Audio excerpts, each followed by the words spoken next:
بسم اللہ الرحمن الرحیم یا ایہا الذین آمنوا اذکروا اللہ ذکرا کثیرا، اے ایمان والو اللہ تبارک و تعالیٰ کا کثرت سے ذکر کرو، وَسَبِّحُوهُ بُكْرَةً وَأَصِيلًا، اور اس کی صبح شام تسبیح بیان کرو۔ اللہ تبارک و تعالیٰ کا ذکر کثرت کے ساتھ کرنے کا حکم دیا گیا۔ اللہ تبارک و تعالیٰ کا ذکر اب اس میں بڑی وسعت ہے۔ نماز پڑھی جاتی ہے، یہ بھی اللہ کا ذکر ہے، تلاوت کلام پاک یہ بھی اللہ تبارک و تعالیٰ کا ذکر ہے، درود شریف پڑھا جائے یہ بھی اللہ تبارک و تعالیٰ کا ذکر ہے۔ تو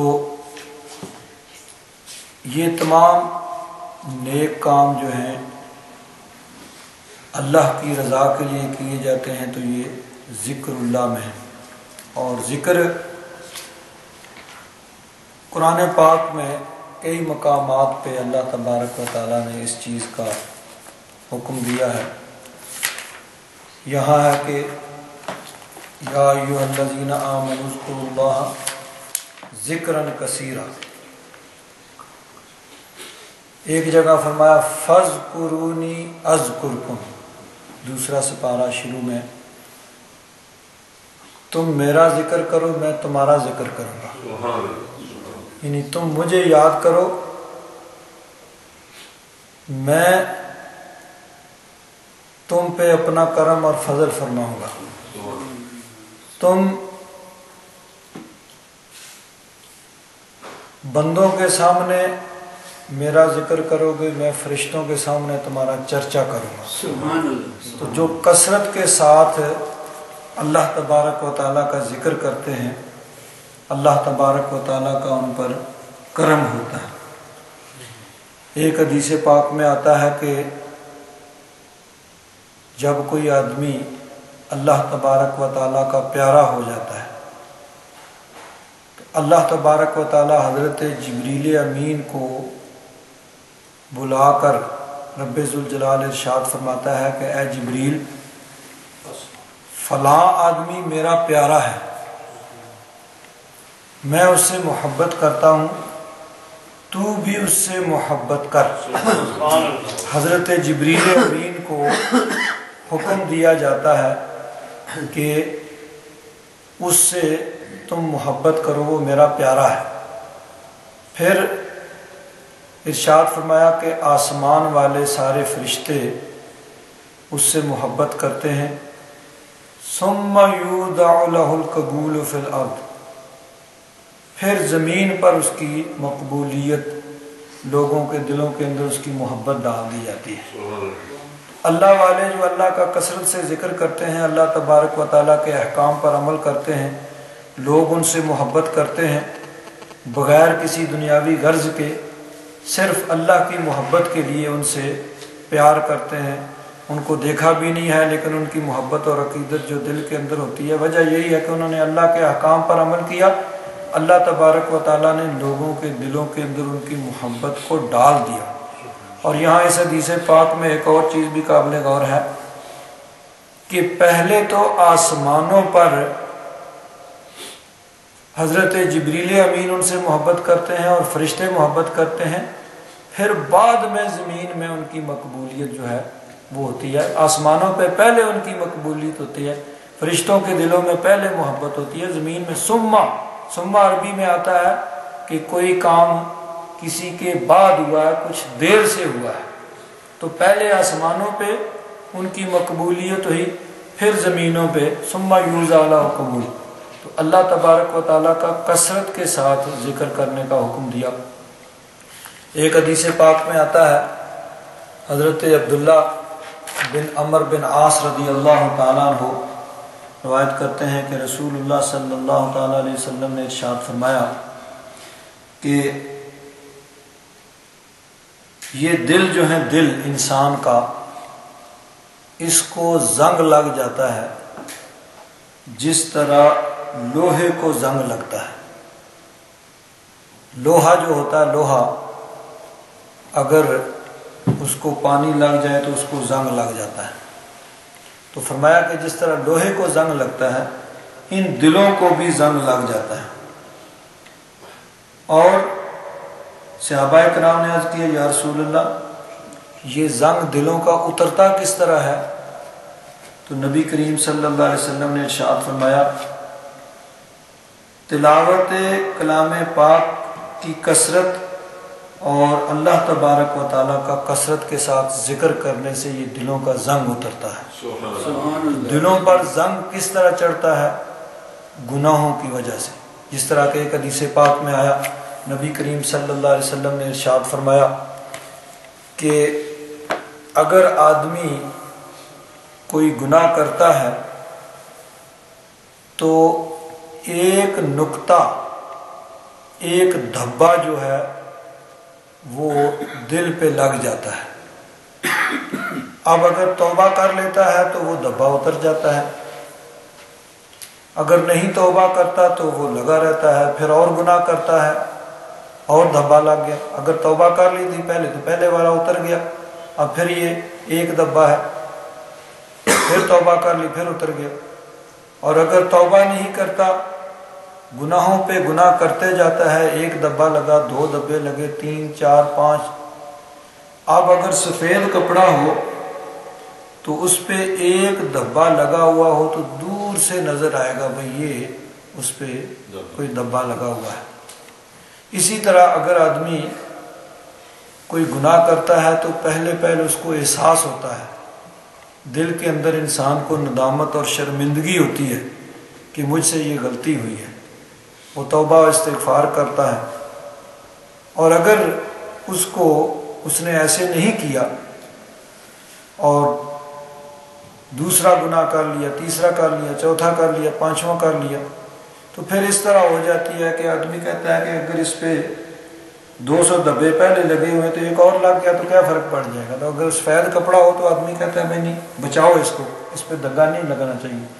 اور اگر یہ کہے بھئی 400 پہلے لگے ہوئے ایک اور لگ جائے تو کیا، تو یہ نہیں، پھر وہ گناہ کرتے کرتے دل سیاہ ہو جاتا ہے اور نیکی اور بدی کی تمیز ختم ہو جاتی ہے، پھر انسان کو احساس ہی ختم ہو جاتا ہے۔ تو یہ گناہوں کے ساتھ دل پہ زنگ لگتا ہے، اور اترتا کس طرح ہے؟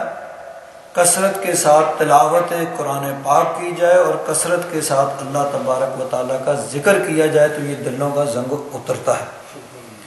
ایک حدیث پاک میں ہے، نبی کریم صلی اللہ علیہ وسلم نے ارشاد فرمایا، جب تم جنت کے باغات کے پاس سے گزرو تو کچھ وہاں سے چر لیا کرو، کچھ کھا لیا کرو۔ جس طرح جانور وہ سبزے کے پاس سے گزرتا ہے تو کچھ نہ کچھ وہاں سے کھا لیتا ہے، تو فرمایا جب تم جنت کے باغوں کے پاس سے گزرو تو کچھ نہ کچھ وہاں سے کھا لیا کرو۔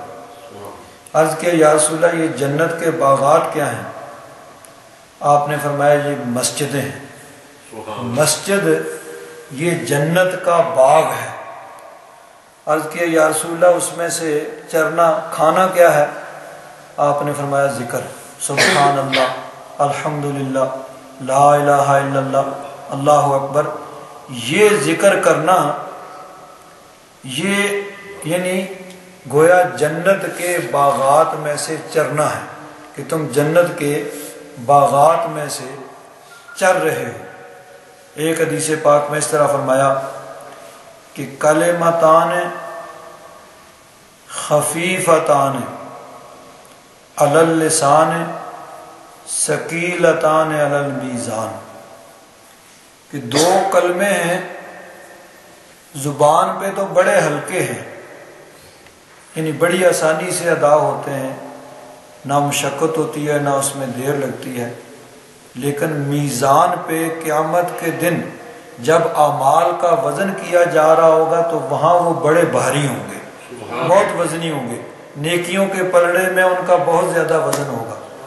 تو کلمتان خفیفتان علی اللسان ثقیلتان علی المیزان، زبان پہ تو بڑے ہلکے ہیں دو کلمات، لیکن میزان پہ قیامت کے دن اس ترازو پہ جس پہ نیکیاں اور بدیاں تولی جائیں گی اس پہ بڑے بھاری ہوں گے جب نیکیوں کے پلڑے میں رکھے جائیں گے۔ اور وہ کیا ہیں؟ سبحان اللہ و بحمدہ سبحان اللہ العظیم، سبحان اللہ و بحمدہ سبحان اللہ العظیم۔ ہلکے ہیں، آسانی سے ادا ہوتے ہیں، 2 سیکنڈ لگتے ہیں 2 کلمات ادا کرنے کے لیے، سبحان اللہ و بحمدہ سبحان اللہ العظیم۔ تو بڑے ہلکے ہیں زبان پہ، لیکن جب قیامت کے دن اللہ تبارک و تعالی ثواب عطا فرمائے گا تو اس وقت یہ بڑے بھاری ہوں گے، اس وقت ان کا وزن جو ہے بہت بڑا ہوگا۔ تو فرمایا اے ایمان والو،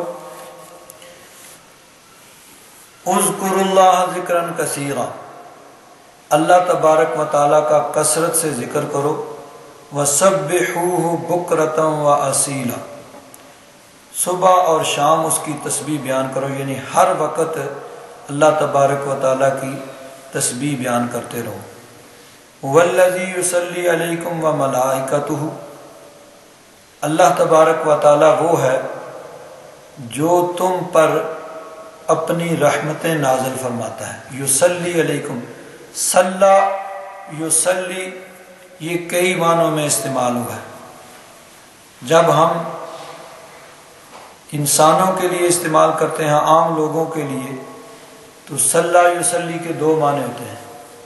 ایک ہے نماز پڑھنا، صلی یصلی اسی لیے ہے اقیم الصلاۃ، نماز قائم کرو، صلو نماز پڑھو، تو صلاۃ سے ہے صلو، صلی یصلی نماز پڑھنا، اور اسی سے اس میں فاعل آتا ہے مصلی، سواد کے ساتھ۔ ایک پنجابی میں ہوتا ہے، یہ پنجابی والا نہیں، یہ عربی والا ہے، مصلی، اس کا معنی ہوتا ہے نمازی۔ تو ایک معنی ہے نماز پڑھنا، اور دوسرا معنی ہے اس کا درود شریف پڑھنا، جس طرح فرمایا یا ایھا الذین آمنوا صلوا علیہ وسلموا تسلیما، درود شریف پڑھنے کا حکم دیا گیا، وہ آگے انشاءاللہ آ رہا، اس پہ تفصیل سے گفتگو ہوگی۔ تو صلی یصلی نماز پڑھنا یا درود پڑھنا، لیکن جب اس کی نسبت اللہ تبارک و تعالیٰ کی طرف سے ہوگی تو یصلی، اللہ تبارک و تعالیٰ رحمت نازل فرمانا، والذی یصلی علیکم، وہ تم پر صلاۃ پڑھتا ہے، یعنی تم پر اپنی رحمتیں نازل کرتا ہے، وملائکتہ، اور اس کے فرشتے بھی صلاۃ پڑھتے ہیں۔ کیا مطلب؟ کہ فرشتے تمہاری مغفرت اور بخشش کے لیے اللہ تبارک و تعالیٰ کی بارگاہ میں دعا مانگتے ہیں۔ تو فرشتے بھی انسانوں کی مغفرت اور بخشش کے لیے اللہ تبارک و تعالیٰ کی بارگاہ میں دعا مانگتے ہیں۔ دوسری جگہ سورۃ المومن یہاں فرمایا الذین یحملون العرش ومن حولہ یسبحون بحمد ربہم ویؤمنون بہ، وہ فرشتے جنہوں نے عرش کو اٹھایا ہوا ہے اور جو اس کے ارد گرد ہیں، وہ اللہ تبارک و تعالیٰ کی تسبیح پڑھتے ہیں، اس پہ ایمان لاتے ہیں۔ وَيَسْتَغْفِرُونَ لِلَّذِينَ آمَنُوا، وہ مومنوں کے لیے بخشش مانگتے ہیں، اللہ تبارک و تعالیٰ کی بارگاہ میں مومنوں کے لیے مغفرت مانگتے ہیں، مومنوں کی بخشش کے لیے دعا کرتے ہیں، اللہ تبارک و تعالیٰ کی بارگاہ میں دعا کرتے ہیں۔ ربنا وسعت كل شيء رحمتا وعلما، اے رب کریم تو نے اپنی رحمت سے اور اپنے علم سے ہر شے کو گھیرا ہوا ہے، تیری رحمت نے ہر شے کو گھیرا ہوا ہے، علم نے ہر شے کو گھیرا ہوا ہے۔ فاغفر للذین تابوا، تو مغفرت فرما ان کی جو تیری بارگاہ میں توبہ کرتے ہیں، واتبعوا سبیلک، تیرے سیدھے رستے پہ چلتے ہیں، واقعہم عذاب الجحیم، اے مولا کریم ان کو جہنم کے عذاب سے محفوظ فرما۔ یہ یعنی فرشتے دعا کر رہے ہیں مومنوں کے لیے۔ ربنا وادخلہم جنات عدن التی وعدتہم، اے مولا کریم تو ان کو ان سدا بہار جنتوں میں داخل فرما جن کا تو نے ان سے وعدہ فرمایا ہے۔ تو مومنوں کی بخشش کے لیے دعا کرتے ہیں اور ان کو یعنی جہنم سے پناہ مانگتے ہیں کہ مولا ان کو جہنم سے محفوظ فرما اور ان کو سدا بہار جنتوں میں داخل فرما جن کا تو نے ان سے وعدہ فرمایا ہوا۔ نہ صرف ان کو ومن صلح من آبائہم ازواجہم وذریاتہم، ان کے آباء، ان کے بیویاں اور ان کے ذریات، ان کی اولاد سب کو داخل فرما۔ تو ایک مومن نیکوکار کی وجہ سے اس کے ماں باپ کی بخشش ہوگی، اگر مرد نیک ہے تو اس کی بیوی کی بخشش ہوگی، بیوی نیک ہے تو اس کے یعنی مرد اس کے خاوند کی بخشش ہوگی، اولاد کی بخشش ہوگی۔ تو یہ فرشتے جو ہیں اللہ تبارک و تعالیٰ کی بارگاہ میں مومنوں کی بخشش اور مغفرت کے لیے دعا مانگتے ہیں۔ تو فرمایا هو الذی یصلی علیکم وملائکتہ، اللہ تبارک و تعالیٰ تم پر صلوات بھیجتا ہے، یعنی تم پر اپنی رحمتیں نازل فرماتا ہے، اور اس کے فرشتے بھی تمہاری مغفرت اور بخشش کے لیے دعا کرتے ہیں۔ لِيُخْرِجَكُم مِّنَ الظُّلُمَاتِ إِلَى النُّورِ، تاکہ اللہ تبارک و تعالیٰ تمہیں اندھیروں سے روشنی کی طرف، نور کی طرف نکال کے لے آئے۔ وَكَانَ بِالْمُؤْمِنِينَ رَحِيمًا، اور وہ مومنوں پر بڑا رحیم ہے، کرم فرمانے والا ہے، رحم فرمانے والا ہے۔ تو ظلمات سے، اندھیروں سے نور کی طرف، یعنی عمل میں اگر کوئی خرابی ہے تو اللہ تبارک و تعالیٰ اپنے کرم سے اس عمل کی خرابی کو دور کر کے نیکی کی توفیق دیتا ہے۔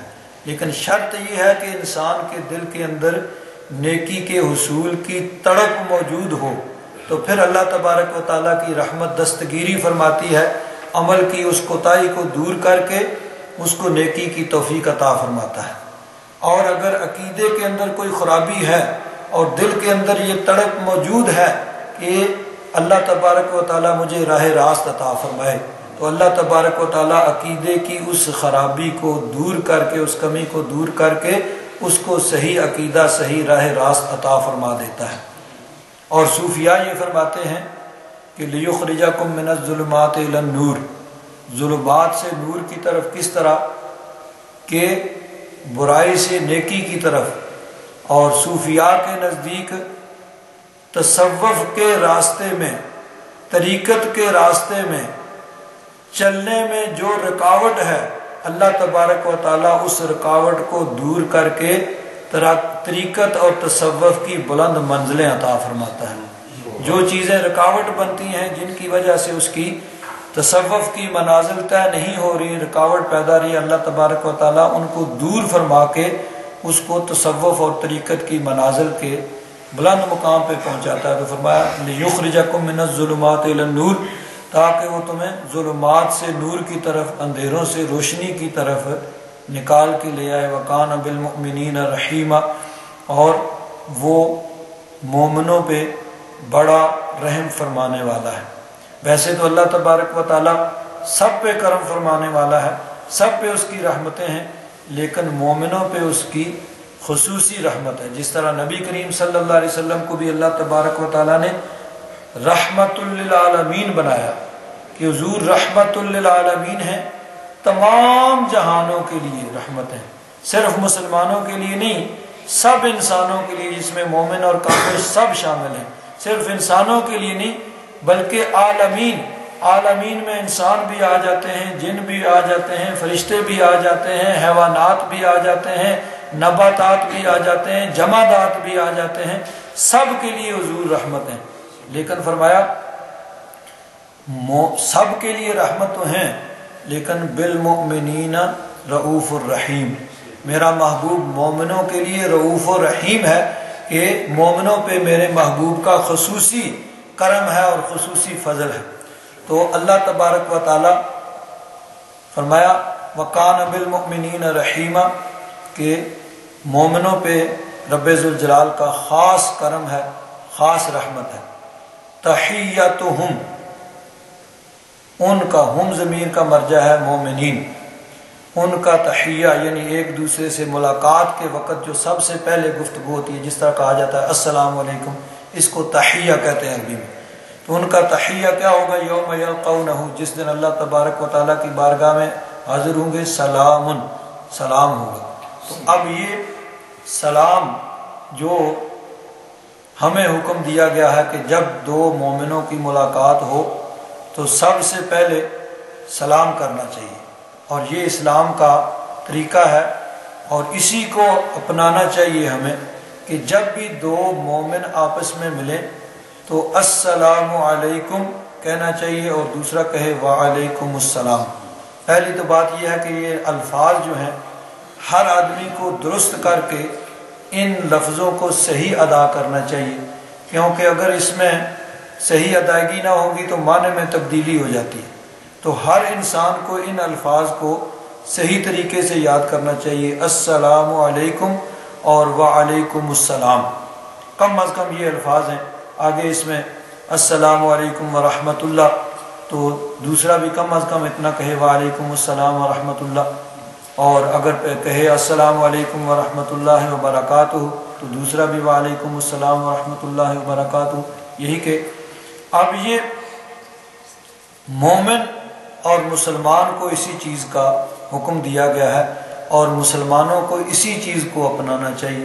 ہاں اگر کوئی غیر مسلم ہے تو اس کو پھر یہ سلام نہیں کہنا چاہیے، پھر ان کے طریقے کے مطابق ٹھیک ہے، جس طرح یہاں وہ خود مورخن یا جو کچھ بھی ہے وہ ان کو اسی طرح ان کو یہ سلام جو ہے وہ نہیں کرنا چاہیے۔ تو مومن مسلمان ان کا طریقہ یہی ہے کہ جب آپس میں ملے تو وہ ایک دوسرے کو سلام کریں، اور یہ قیامت کے دن بھی یہی ہوگا کہ جب اللہ تبارک و تعالیٰ کی بارگاہ میں حاضری ہوگی۔ اگر کافر السلام علیکم میرے کام تو کافر میں وہ اندر السلام علیکم، آگے سے آپ اس کو کہیں ہو خاطت پھر گالی نہ بات میرے سے آپ کو سلام بس ختم اور کہتے ہاں تو ان کو آگے سے آپ کہہ سکتے ہیں بھائی کیا حال ہے، ٹھیک ہو، خیریت ہے۔ اگر تو آپ کہہ رہے ہیں تو آپ ان کو حال احوال پوچھیں، اگر وہ کہیں بھی تو کہہ سکتے ہیں بھائی کیا حال ہے، ٹھیک ہو، کیسے ہیں، خیریت ہے۔ تو فرمایا کہ قیامت کے دن جب اللہ تبارک و تعالیٰ کی بارگاہ میں حاضری ہوگی تو تحیتہم یوم یلقونہ سلام، اس وقت بھی وہ ایک دوسرے کو سلام کریں گے۔ اور دوسری جگہ ارشاد فرمایا دعواہم فیہا سبحانک اللہم وتحیتہم فیہا سلام، وہاں بھی ان کا تحیہ یعنی آپس میں ملاقات کے وقت ایک دوسرے کو سلام کرنا ہوگا۔ اب دیکھیں یہ جو ہے نا سلام، سلامتی، یہ ہمیں حکم جو دیا گیا ہے صرف مومنوں کے لیے ہے۔ تو اب اگر کوئی آدمی مثلا ڈچ یہ تو اعتراض کر سکتے ہیں بھئی ہم نے تمہیں کہا ہے خود مورخن، تو تم نے آگے سے کیوں نہیں کہا؟ لیکن یہ تو نہیں کہہ سکتے بھئی ہم نے تمہیں کہا السلام علیکم تو تم نے وعلیکم السلام کیوں نہیں کہا؟ یہ تو ان کو ان کا اعتراض نہیں بنتا ہے۔ تو بہتر یہی ہے کہ ان کو ان کے طریقے کے مطابق جو ہے اس طرح کیا جائے، اس کو صرف مومنوں تک جو ہے اس محدود رکھنا چاہیے۔ ان کو ویسے اعتراض بھی نہیں ہونا چاہیے، اگر انہوں نے کہا بھی ہے تو آگے سے ان کو آدمی ان کی ہدایت کے لیے دعا کر سکتا ہے کہ اللہ تبارک و تعالیٰ تمہیں ہدایت عطا فرمائے، دل میں یعنی ان خواہش کا اظہار کر سکتا ہے اور ان کو خیر خرید۔ ہاں جی وہ سلام پہ تو وعلیکم نہیں کہہ سکتے؟ ہاں اتنا بھی کہہ سکتے ہیں، اور بہتر یہی ہے کہ ان کو دیگر طریقے سے حال احوال پوچھا جائے، جو ان کا طریقہ ہے اس کے مطابق ہی اگر کہہ دیا جائے۔ تو بہرحال مومن جب آپس میں ملتے ہیں تو وعلیکم جو ہے وہ صرف اتنا کہہ لیا جائے یہ بھی کافی ہے، اور اس طرح مطلب پھر وہ اعتراض بھی نہیں ہوگا، وعلیکم کہہ کے آگے ان کا حال احوال پوچھ لیں۔ تو بہرحال یہ چیزیں جو ہیں ہر چیز میں دیکھیں حکمت عملی جو ہے وہ بھی ضروری ہوتی ہے۔ اب ہم ان کو اس طرح بھی نہیں کہیں بھائی ہم تمہیں سلام نہیں کر سکتے، ہمیں اس کی ضرورت نہیں ہے، ٹھیک ہے بھائی ان کا وعلیکم کہہ دیں، حال احوال پوچھ لیں، اور ہر چیز کا ہر جگہ پہ اظہار جو ہے وہ نہیں ہوتا ہے. کچھ چیزیں ہر ایک چیز کا اپنا اپنا ایک مقام ہوتا ہے، اور مسئلہ جو ہوتا ہے اس کو بیان کرنے کے لیے بھی بہت زیادہ حکمت عملی کی ضرورت ہوتی ہے. بغیر حکمت عملی کے اگر درست بات بھی کی جاتی ہے تو بعض اوقات اس کا غلط نتیجہ اور رزلٹ جو ہے وہ برآمد ہوتا ہے. تو اس لیے ہر چیز جو ہے حکمت عملی موقع محل کے مطابق اس میں یعنی انسان کو حکمت عملی سے کام لینا چاہیے. تو فرمایا تحیتہم یوم یلقونہ سلام وَأَعَدَّ لَهُمْ أَجْرًا كَرِيمًا. جب اللہ تبارک و تعالیٰ کی بارگاہ میں حاضری ہوگی تو آپس میں وہ ایک دوسرے کو سلام کریں گے. وَأَعَدَّ لَهُمْ أَجْرًا كَرِيمًا. اللہ تبارک و تعالیٰ نے ان کے لیے بہت پیارا بہترین اجر تیار کر رکھا ہے. یا ایہا النبی، اے نبی، انا ارسلناک شاہدا، ہم نے آپ کو بھیجا ہے. ارسلناک، ہم نے آپ کو بھیجا. ارسل یرسل ارسال، بھیجنا، جس کو ڈچ میں آپ لوگ کہتے ہیں ستورن. بھیجا ہم نے آپ کو شاہدن، شاہد بنا کے، مبشرن، مبشر بنا کے، ونذیرن، اور نذیر، وداعیاً الی اللہ، اور داعی الی اللہ باذنہ، اس کے حکم سے، وسراجا منیرا، اور سراج منیر. وبشر المؤمنین، اور مومنوں کو خوشخبری سنائیے، بأن لہم من اللہ فضلا کبیرا، کہ ان کے لیے اللہ تبارک و تعالیٰ کی بارگاہ میں بہت بڑا فضل ہے. وَلَا تُطِعِ الْكَافِرِينَ وَالْمُنَافِقِينَ، اور کافروں اور منافقوں کی بات نہ مانیے. وَدَعْ أَذَاهُمْ، اور ان کی طرف سے جو تکلیف آتی ہے، جو ان کی طرف سے اذیت پہنچتی ہے، اس کو نظر انداز کیجیے. وَتَوَكَّلْ عَلَى اللَّهِ، اور اللہ تبارک و تعالیٰ پر توکل کیجیے، بھروسہ کیجیے. وَكَفَى بِاللَّهِ وَكِيلًا، اور اللہ تبارک و تعالیٰ کافی ہے کارساز. ان آیات میں اللہ تبارک و تعالیٰ نے نبی کریم صلی اللہ علیہ وسلم کی 6 صفات کا ذکر فرمایا ہے. اب اہل علم جب ان پہ گفتگو کرتے ہیں تو ایک ایک لفظ، ایک ایک صفت جو ہے اس پہ مفصل تقاریر بھی ہوتی ہیں. ایک پوری تقریر اگر مفصل ہوتی ہے تو پھر بھی وہ تشنا رہ جاتا ہے، یعنی اس کا حق ادا نہیں ہو سکتا، اس کی پوری جو ہے اس کی تشریح جو ہے وہ نہیں ہو سکتی. سب سے پہلی چیز النبی، یا ایہا النبی، اے نبی. اس لفظ کا ترجمہ جو ہے اردو میں بہت سے مترجمین جو ہیں اس سے کترا کے گزر جاتے ہیں کہ اگر اس کا ترجمہ کیا جائے تو اس سے یہ ایک بہت بڑا مسئلہ جو ہے وہ حل ہو جاتا ہے.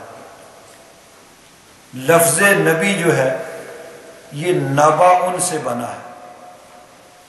نباؤن کا معنی ہوتا ہے خبر، اور خبر بھی اہم، کوئی معمولی خبر نہیں. تو نبیٌ فعیل کے وزن پہ صفت مشبہ کا صیغہ ہے، خبر دینے والا. اب خبر دینے والا، خبر دینے کے تو اور بھی ذرائع ہیں. پہلے زمانے میں کیا ہوتا تھا کہ خبر دینے کے لیے ایک جگہ سے دوسری جگہ آدمی بھیجا جاتا تھا، وہ خبر دیتا تھا. کوئی واقعہ ایک جگہ ہوا، اس کی خبر دے کر دوسری جگہ بھیجا، فلاں جگہ جا کے یہ خبر دے آؤ. پھر اس کے بعد اخبار آ گیا، اخبار کے ذریعے سے خبر سب جا پھیل جاتی ہے، جہاں جہاں اخبار پہنچتا ہے وہاں وہ خبر پھیل جاتی، کہیں کوئی واقعہ ہوا. پھر اس کے بعد ریڈیو آ گیا، اور آسان ہو گیا خبر کا ذریعہ. پھر ٹی وی آ گیا، اور زیادہ خبر پہنچانے میں آسانی اور وسعت آ گئی، ٹیلی فون آ گیا، انٹرنیٹ آ گیا، آج کیا کیا دنیا ترقی کر رہی ہے، تو یہ سارے خبر دیتے ہیں۔ تو کیا کہیں گے کہ یہ سب خبر دیتے ہیں تو سب نبی ہو گئے؟ نہیں، یہ خبر دیتے ہیں، کبھی ان کی خبر سچی ہوتی ہے، کبھی جھوٹی بھی ہوتی ہے، کبھی واقعہ کے مطابق ہوتی ہے، کبھی واقعہ کے خلاف ہوتی ہے، لیکن نبی کی خبر ہمیشہ واقعہ کے مطابق ہوگی، خلاف واقعہ نہیں ہو سکتی، غلط نہیں ہو سکتی، ہمیشہ صحیح اور درست ہوتی ہے۔ اور یہ خبر دینے والے زمین پہ رہ کے زمین کی خبر دیتے ہیں، نبی زمین پہ بیٹھ کے آسمان کی خبریں دیتا ہے۔ تو اللہ تبارک و تعالیٰ نے فرمایا کہ اے خبر دینے والے، اور خبر نبی کریم صلی اللہ علیہ وسلم نے مدینہ منورہ میں مسجد نبوی شریف میں بیٹھ کر عرش کی خبریں دی، اور قیامت تک کے ہونے والے واقعات کی خبریں دی، بلکہ حتی دخل اہل الجنت منازلہم و اہل النار منازلہم۔ حضرت عمر فاروق رضی اللہ تعالیٰ عنہ اور حضرت حذیفہ دیگر صحابہ کرام روایت کرتے ہیں کہ نبی کریم صلی اللہ علیہ وسلم نے منبر پر بیٹھ کر سب کچھ بیان کر دیا، ما کانا و ما یکون، جو کچھ ہو چکا ہے اس کو بھی بیان کر دیا اور جو کچھ ہونے والا ہے۔ حتی دخل اہل الجنت منازلہم و اہل النار منازلہم، جنتی جنت میں چلے جائیں گے، دوزخی دوزخ میں چلے جائیں گے، اس وقت تک جو کچھ ہونا ہے سب حضور نے منبر پہ بیٹھ کے صحابہ کرام کے سامنے بیان کر دیا۔ تو نبی کا معنی ہے المخبر عن الغیب، کہ جس کو یعنی جو غیب کی خبریں دینے والا ہے، جس کو رب ذوالجلال کی طرف سے غیب کی خبریں ملی ہیں اور آگے اس نے مخلوق تک پہنچائی ہیں۔ رب نے علم غیب عطا فرمایا اور اس نبی کریم نے پھر آگے وہ علم درجہ بہ درجہ آگے پہنچا دیا، جس کا جتنا مقام تھا، جس کا جتنا ظرف تھا، اس کو اتنا جو ہے وہ عطا فرما دیا۔ صحابہ اکرام فرماتے ہیں کہ حضور کا وہ خطبہ جو حضور نے جس میں سب کچھ بیان کیا، حافظہ و نسیہ من نسیہ، جس کا جتنا حافظہ تھا اس نے اتنا یاد رکھا، اور جس کو جو بھول گیا۔ نبی کریم صلی اللہ علیہ وسلم نے سب کچھ بیان کر دیا۔ تو لفظ نبی، اس کا اگر صحیح مفہوم آدمی سمجھ لے تو اسی سے ہی یہ مسئلہ حل ہو جاتا ہے کہ نبی تو ہوتا ہی وہ ہے جو غیب کی خبریں دیتا ہے۔ سبحان اللہ۔ تو نبی وہ ہے جو غیب کی خبریں دے، نبی کہا ہی اس کے جائے گا جو اللہ تبارک و تعالیٰ سے غیب کی خبریں لیتا ہے اور آگے مخلوق تک پہنچاتا ہے۔ کل 11ویں شریف میں حضرت قبلہ چشتی صاحب نے وہ غزوہ بدر کے ضمن میں حضرت عباس کا واقعہ بیان کیا تھا کہ حضرت عباس تنہائی میں رات کے وقت مکہ شریف کے اندر اپنی بیوی سے بات چیت کر رہے ہیں، گفتگو کر رہے ہیں، اور ان کو سونا دے رہے ہیں کہ اس کو سنبھال کے رکھو، اور حضور نبی کریم صلی اللہ علیہ وسلم مدینہ منورہ میں بیٹھے ہوئے اس کو مشاہدہ فرما رہے ہیں، اور حضرت عباس کو خبر بھی دے رہے ہیں کہ وہ آپ نے رات کے اندھیرے میں گھر کے اندر اپنی بیوی کو وہ سونا عطا فرمایا تھا۔ تو بیٹھے مدینہ شریف میں ہیں اور واقعہ مکہ شریف میں ہوا ہے، رات کے وقت گھر کے اندر ہوا ہے، اور نبی کریم صلی اللہ علیہ وسلم نے اس کو دیکھا، اور حضرت عباس نے کہا کہ میں نے اسی وقت سمجھ لیا کہ یہ اللہ کے نبی ہیں۔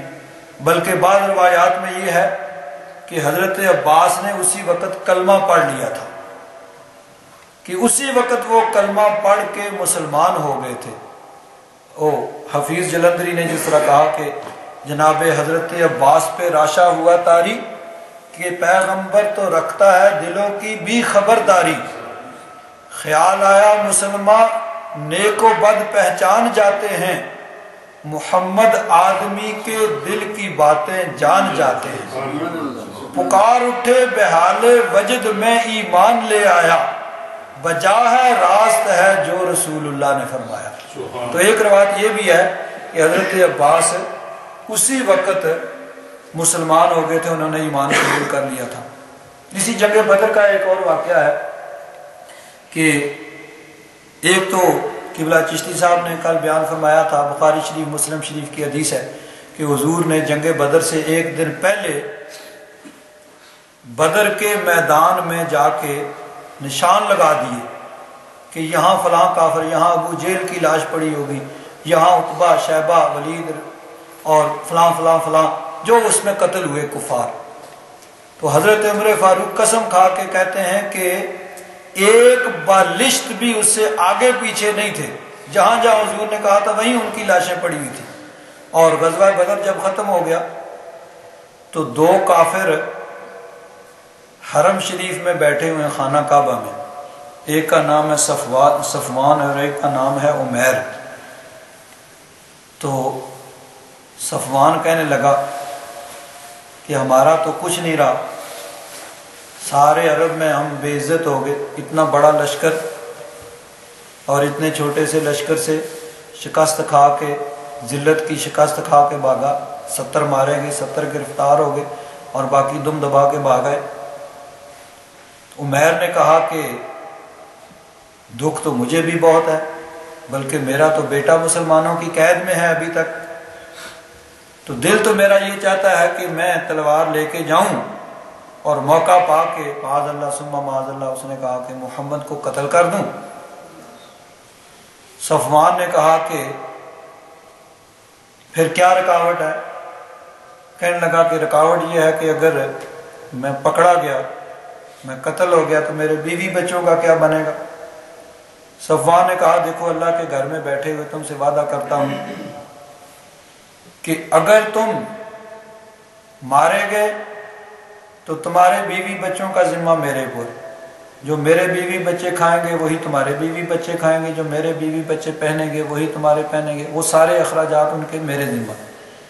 اور اگر تو کامیاب ہو گیا تو قوم کا ہیرو بن جائے گا, ساری قوم تجھے سر پہ اٹھا لے گی.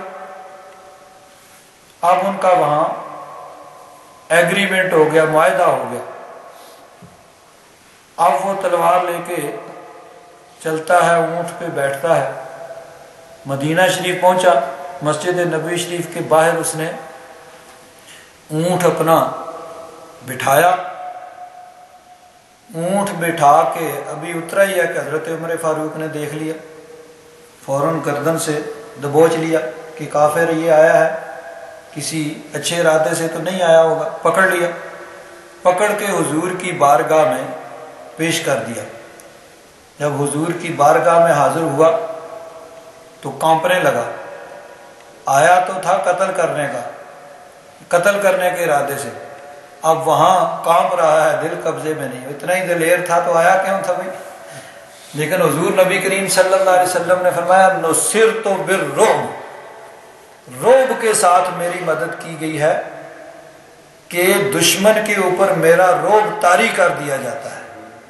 کہ دشمن جس طرح وہ ایک حدیث پاک میں ہے کہ ایک جنگ میں نبی کریم صلی اللہ علیہ وسلم نے رستے میں قیام کیا ایک جگہ پہ, صحابہ اکرام ارد گرد دوپہر کے وقت درختوں کے نیچے آرام کرنے لگے. حضور ایک درخت کے نیچے آرام کر رہے ہیں, ایک کافر نے دیکھا موقع ہے, اکیلے ہیں, سو رہے ہیں اور تلوار جو ہے وہ درخت کے ساتھ لٹکی ہوئی ہے, آ کے اس نے تلوار جو ہے اتار لی. تو حضور نبی کریم صلی اللہ علیہ وسلم بیدار ہو گئے. تو اس نے کہا آپ کو میرے ہاتھ سے کون بچائے گا؟ حضور نے فرمایا اللہ. اللہ کہا تو وہ کانپنے لگا, تلوار ہاتھ سے نیچے گر گئی. حضور نبی کریم صلی اللہ علیہ وسلم نے تلوار اٹھا لی, فرمایا اب بتاؤ مجھے تو تمہارے ہاتھ سے اللہ نے بچا لیا, تمہیں میرے ہاتھ سے کون بچائے گا؟ کہنے لگا جی مجھے بچانے والا تو کوئی نہیں ہے, آپ ہی مہربانی کریں تب بھی بچ سکتا ہوں. حضور نے اس کو معاف کر دیا, اس نے قدموں میں گر کے کلمہ پڑھ لیا. تو حضور کا رعب طاری ہو جاتا تھا. حضور نے فرمایا نصرت بالرعب. تو اب وہ آیا تو قتل کرنے کے ارادے تھے, لیکن حضور کی بارگاہ میں آیا تو دل اپنے قابو میں نہیں, کانپ رہا. حضور نبی کریم صلی اللہ علیہ وسلم نے فرمایا عمیر کس لیے آئے ہو؟ کہا جی میرا بیٹا آپ کی قید میں ہے تو میں گزارش کرنے کے لیے آیا ہوں کہ آپ مہربانی کریں اس کو چھوڑ دیں۔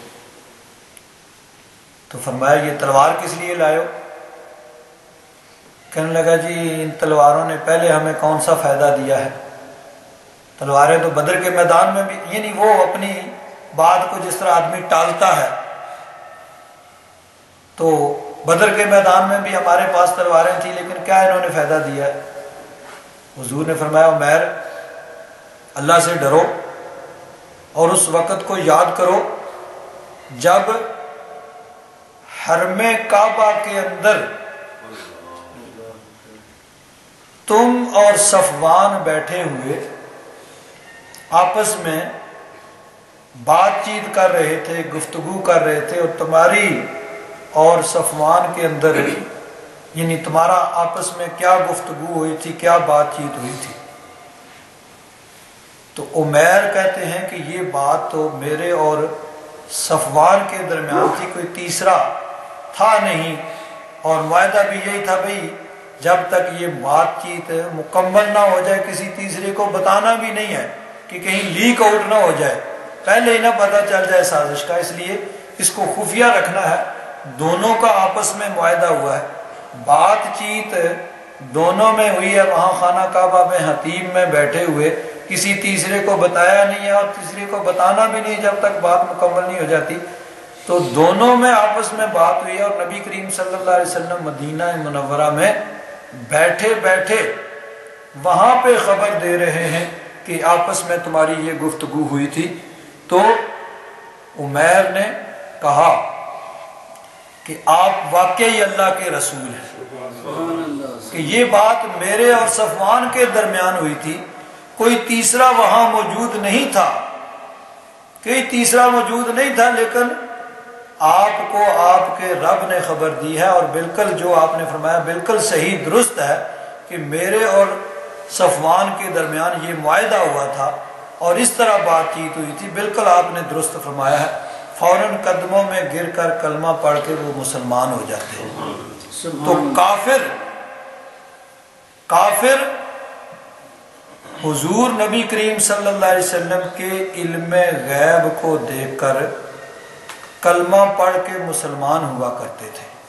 حضور نبی کریم صلی اللہ علیہ وسلم کی غیب کی خبریں سن کے بہت سے احادیث مبارکہ میں ایسے واقعات موجود ہیں کہ جب کافروں نے دیکھا کہ ایسی بات جو بظاہر حواس خمسہ انسان کی جو 5 حصے ہیں، ایک یعنی پکڑنا اور چھونا، دیکھنا، سننا، یہ چیزیں جو ہیں ان سے انسان جن کو محسوس نہیں کر سکتا، بلکہ عقل میں جو چیز نہیں آ سکتی ہے اس کو، یعنی جب انہوں نے دیکھا کہ ایسی چیز جو بظاہر ممکن نہیں ہے، جو یعنی حضور نبی کریم صلی اللہ علیہ وسلم نے کسی چیز کو، ایسی چیز کو بیان کیا جو اس وقت حضور موجود نہیں تھے، کہیں دور ہوئی ہے، کہیں پہلے ہوئی ہے، تو انہوں نے حضور کے علم غیب کو دیکھ کر انہوں نے کلمہ پڑھ لیا اور مسلمان ہو گئے۔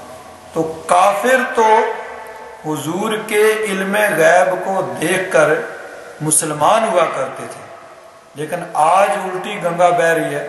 کلمہ پڑھنے والے، قرآن پاک پڑھنے والے، قال اللہ قال رسول کہنے والے، اور ماشاءاللہ داڑھی بھی ہے، ٹوپی بھی ہے، جبہ بھی ہے، سب کچھ ہے، لیکن بات الٹ ہو گئی کہ کلمہ پڑھ کے حضور نبی کریم صلی اللہ علیہ وسلم کے علم غیب کا انکار کر رہے کہ نہیں جانتے ہی کچھ نہیں، دیا ہی کچھ نہیں۔ اللہ تبارک و تعالیٰ نے علوم غیبیہ عطا فرمائے، اور ان علوم غیبیہ کو دیکھ کر کافر مسلمان ہوتے ہیں، اور پھر اب وہ دور آ گیا کہ ایمان کا دعویٰ کرنے والے، کلمہ پڑھنے والے حضور نبی کریم صلی اللہ علیہ وسلم کے علم غیب کا انکار کر رہے ہیں۔ اور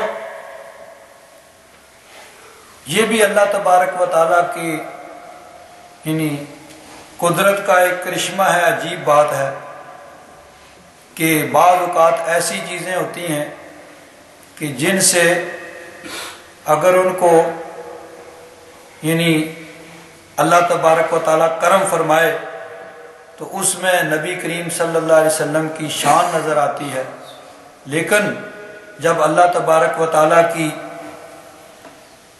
وہ توفیق دستگیری نہیں فرماتی تو پھر اسی چیز میں ان کو عیب نظر آتا ہے، اسی چیز میں ان کو خامی نظر آتی ہے۔ مثلا دیکھیے ایک حدیث پاک ہے، حضور نبی کریم صلی اللہ علیہ وسلم نے فرمایا کہ قیامت کا دن ہوگا، کچھ لوگ میرے حوض پہ آئیں گے، آ رہے ہوں گے تو میں کہوں گا آ جاؤ جلدی کرو جلدی کرو آ جاؤ، تو فرشتے کہیں گے یا رسول اللہ انک لا تدری، معلوم نہیں آپ کو، جانتے نہیں آپ انہوں نے کیا کیا، یہ تو مرتد ہو گئے تھے، بعد میں اسلام سے پھر گئے تھے، اسلام میں انہوں نے نئی نئی باتیں ایجاد کی، اسلام کا دین کا انہوں نے حلیہ بگاڑ دیا۔